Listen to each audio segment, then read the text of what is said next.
Sudanesi Mubarak ragaa maadhii effate kan jiru Mubarakii fanda baree kenna utuun fadhiilaatti hin darbini utuun suniitti hin darbin maaltu jira ragaa qabaa ka jedhe taaftaa godhaa ganaa isiitti dheeressa ganaan gaazexeenyaadha. Maqaa mul'aadhu qatitaaluma ragaanis warra hojiiti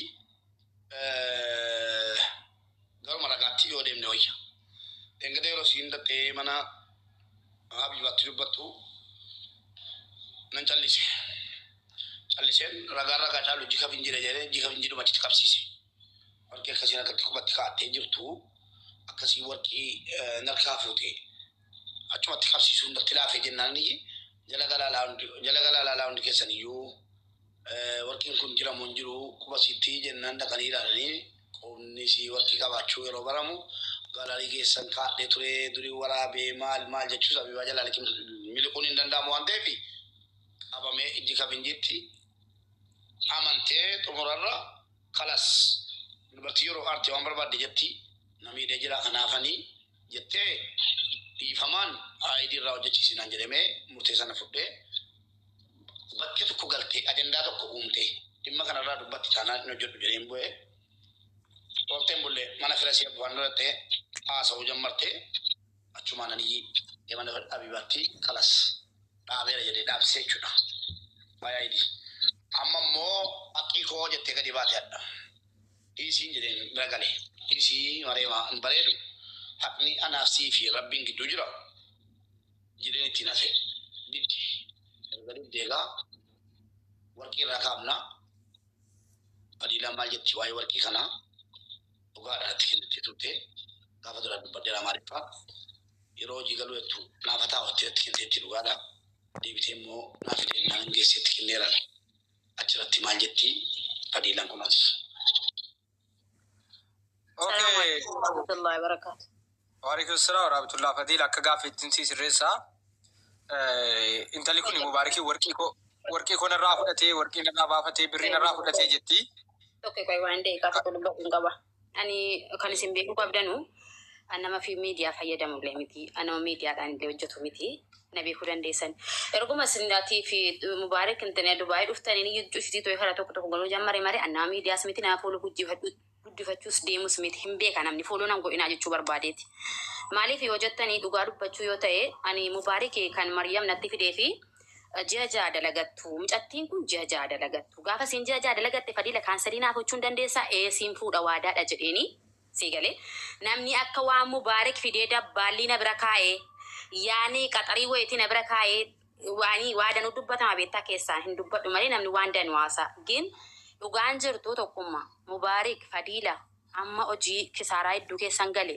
ijoollee tikkeettiin jalaa deebite biizaa 18 oltu yeroo sana mubarakiin jalaa dhumateerra Anu fikoti kutem takka tosi fida kan jere jolle ku dalam rafude riyad shafi tikenne fuwai kan tik bizan raduma ten kabanu farka kan jolle mu bade makana nasen pakkenya bar saati sanatti hojini amma sirraawti jajana fa hojjattu sana wanti natti kennef nabrate suf yoki mo kana fimiti hojin taw fidide akka nabrate su tae nabrata ay bakka to boletti hiya akka boletti to ay kusara akka boletti tin silala rakkon to konjuru manni kan ke mana ko tete nabrate sem chattin kun Wani si rakkate wani huma mitoko hinjur garu umarati wolutti buun si dufe wololitiin dufe wololisa wolola me kana keessa wolutti buun sa wolutti uma me kana keessa wahi warqi wantan quba qabu yoo jiraate yani haddi addunyaadha bori akhiraadha wani likira darbu hinjuru addunyaa kamille fayyaan ajumaan kun mulun kan kooti jedhami harra yoofnaaf galmaaye fadila wani qayyaru hinjuru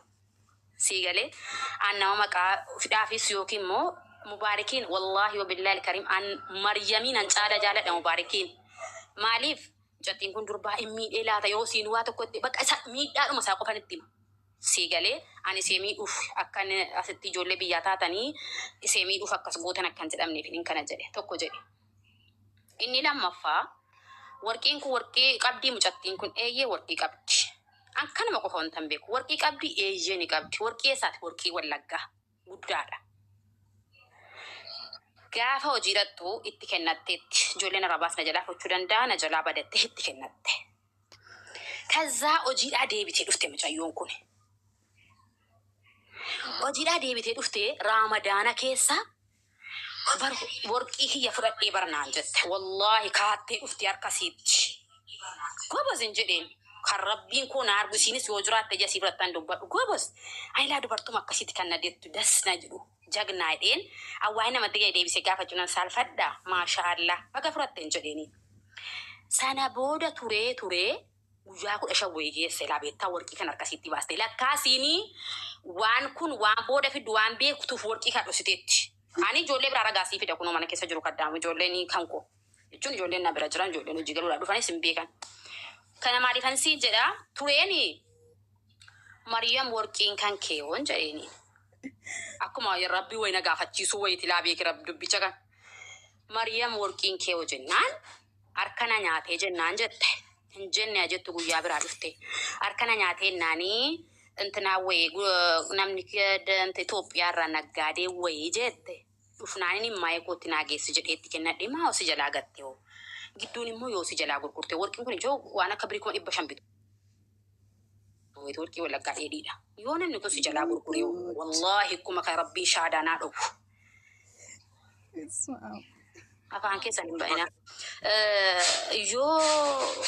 yo kana mali fit kennite wallahi rabbi shada na do jetti kan ge to sobato ko nje rabba dunya khara rabbina ko isa uba mali worki kana ergite Ethiopia yo worki ku sujala bad lakkina maganda kenya nagade bijagal tuda shetin kenna nan jetetti worki kana gasetti kenna takamitti modi be fen wari ketti kenna mudande kan jodu an worki kana be kagala an kara worki ti dibbat rabbi la shada na do ma wasi gafatu gabab sidabi anu abakka madina gare tomi usini ni bari ki sida odino je gachuda chijiranu si fada bala mo gahera kajelo sidra usini tinatal ina dubatu ila wonna tokko tujir namna manwadi sumale engada mana habibati akka mubarak ana ko kuda sagal rafu de worki na minjette akkam hune jaalala fakka dubatte ifa gote tanaaddeetani male bakka waan ram hune waan jettu kaafteti jechun addumatti mo batuma jechuuf male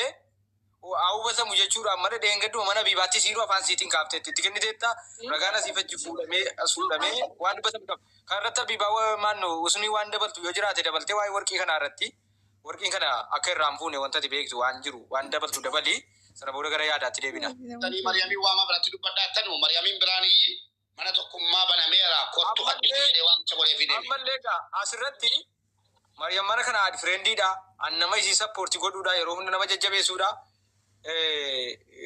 barri mana kana banaadha jechuudha ammallee galchuuf qophiidha jechuudha ammallee galchuuf qophiidha itti fufa Assalamu alaikum. Alaikum assalam wa rahmatullah. Maryamin biratti garuu dubbachuun barbaadeen ture. Maryamin moo dhufuu hin dandeenye waan hin dubbadhus dhugaa jirus immoo Maryamii keessaan sagalee qabeera yookiin immoo jalattis dhaggeeffachuu hin dandeessi. Dubbiin akkuma fadilaan jettu ani Mubaariki ana faamiliidhaan nuti firaa tokko Mubaarikiin caalaan akkuma fadilaan jettu Maryamii fan bu'an ture. Maryamiin hin jaalladhan ture. Maryamiin hin gorsaa ture beektu. Akkuma fadilaan jettu immoo dhuguma nama miidiyaas kanaafis miidiyaan dhugaa waan jiranis dubartiidha akka tokko nan dubbadha.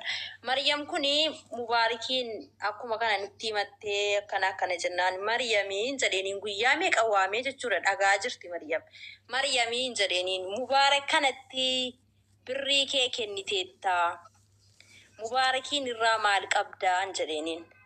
Jennaan Maryam dhagaa jirti. Recording keessaan qabeeraaf adda kiyya rukuttee ganaa kiyya rukuttee usni naan jette yoo Mubaarakitti birrii imaaraatii birrii dirhama 100 kenne jette rabbiin ija harmee hoona nagarsiisinaan jette Mubaarakiin irraa natu nyaate gaafan biyyaa dhufuu tikkeetti illee isatu naa kutee waciillee isatu naa ergaa ture Mubaarakitti an takkaa sumunii tokko itti kennee hin beeku farankaa tokko Mubaarakiin nyaachisee hin beeku jette Maryamiin jedheniin dhagaa jirti ani eenyuu fudhugaan dubbadhaan Maryamiin jedheniin eega Mubaarakitti birrii kennine seenaa wayillee kaasetti mee namni birrii walitti kennee mana walii wajjin ijaaree qabeenya guddaa wajjin horatee ka'e wal dhiisa eega naan ta'u jettee akkas jettee dhiisii dalagaa kee dalagadhu hin kennine yeroo hunda kanan gaafadhee ati jagnaadha ati goboziidha eega birrii kee farankaa tokko Mubaarakitti hin kennine wanti si boochisu wanti si gaddisu tokko hin jiru wanti inni si miidhe si godhe hin jiru dhiisi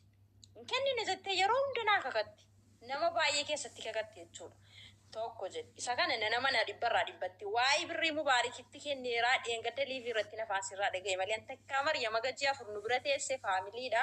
Birrii tokko mubaaritti kenneen beeku itti kakatti. Achirraan immoo deebisee waa'ee warqii immoo akkuma Fadiilaan jettu gaafa dalagaa deemuuf jettu mubaarikitti warqii kana kennatteetti. Itti kennattee deebistee dhattee warqii kana furattee dhufte warqii koo furaddeen dhufee nuun jetteen teenya. Furattee dhufte akkuma kana Fadiilaadhaana hin jirra. Bobozii kiyya bakka furattee dhufte bakka jennee warqii kana immoo yeroo dheeraadhaaf quba siitti argine nu wajjin jirti bakka tokko bullaa bakka tokko gaanaa warqii kana quba siitti jira. Dheengadduma dhiyoodhuma akkuma jedhamu warqii kana quba siitti dhabde. Ani hin gaafanne iyyuu yaadadde. Fadiilaan gaafatteennaan warqii haadha koottiin ergataa jira. Warqiin kun biyya naa deemaa jira. Haadha koottiin kennee jette. Malee warqii mubaarikitti isa kennitee fudhattee dhufuuf isiinis hin beetti. Nus immoo ija keenyaan itti argineerraa Maryam nu bira turte. Birriis immoo kan isiin nutti himaa turte ija haadha koonan agarsiisi mubaarikitti diraama birrii biyya kanaa tokkotti kenneen beekoo. Natarraa nyaate malee mubaarikii ka tikkeetti biyya dhufullee waa hundallee kanan naa godhe isatu naa godhe malee mubaarikitti birrii koo farankaa tokkotti kenneen beeku jette. Warqii immoo dhugaa dubbachuuf anis ilmoo durbaas qaba anis dubartiidha. Warqii mubaarik hirkaa fudhattee jirti. Warqiin isiidhuma harka jira. Haadha koottiin ergadhe jette. Ijoollee mana keessatti kan haasofte immoo achiin kaadhes jetteetti. Kanan qalbiin koo na beeku kanuma jechuudha.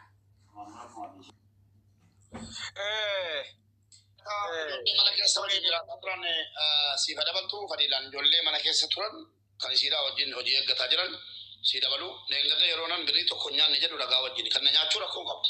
Ila asirratti waa tokkotu jira. Maal mana biibaatti siinuu sadii aan mubaarik dhimma biraa tokko siin kakadhu dhimma kanan kakadda. Maaliif karaa keessa waan gaafadhee fi siitti wanta isiin natti dubbatte wanti isiin laayivii irratti dubbatte tokko miti waan ta'eef. Karaa keessa wanta biraa si shakka nama biraa irratti si shakka maallaqa namaa ni balleessite jedhaman dhimma mucaa kanaa wal qabatee jaalala sii qabduun alatti dhugaa rabbii sitti man jaalaluma kee mucaa kanaa hudhe malee birrii tokko sirraan qabdu kakadhee nan bada jaalachuun immoo rakkoon qabu dhugaa rabbii maaliif hidheen gadda bakka gaafatamtetti lakkii durbaa na'aan dubartiidhaan haa hubadhu malee waa'ee maallaqaatii fi miti wanta gabbee dubbadheeraa turte abiibaa biratti sii galee waa maallaqa dhiisiyyuu etteessa